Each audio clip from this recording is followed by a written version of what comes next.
তৃণমূল কংগ্রেসের পতনের পর রাজ্যে নতুন সরকার গঠন করেছে বিজেপি সরকার। আর এই বিজেপি সরকারের নতুন মুখ্যমন্ত্রী হলেন শুভেন্দু অধিকারী।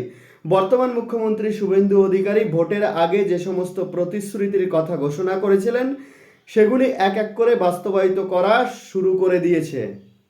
আমাদের রাজ্যের বর্তমান সংখ্যালঘু উন্নয়ন মন্ত্রী ক্ষুদিরাম টুডু এক বিরাট বড় পদক্ষেপ নিয়ে জানিয়েছেন যে রাজ্যে কোনো বেআইনি মাদ্রাসা থাকলে সেগুলি বন্ধ করে দেওয়া হবে। এটাও জানিয়েছেন যে ভবিষ্যতে কোনো বেআইনি মাদ্রাসা যেন না তৈরি হয়। এবার চলুন যাই জেনে নিই বর্তমান সংখ্যালঘু উন্নয়ন মন্ত্রী ক্ষুদিরাম টুডু কি বললেন।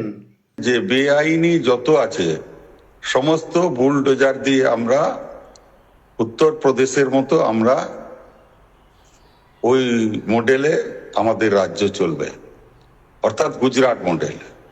এখানে পশ্চিম বাংলায় আমরা যত দুর্নীতি হয়েছে তার বিরুদ্ধে আমরা যথোচিতভাবে আমরা ব্যবস্থা নেব। এটাই আমাদের কাছে প্রথম চ্যালেঞ্জিং বিষয়। এবং সেই জন্যে যত অবৈধ মাদ্রাসা বলুন, ফেক এসটি সার্টিফিকেট বলুন, সমস্ত কিছু আমরা একবারে তদন্ত করে আমরা নির্মূল করে দেব।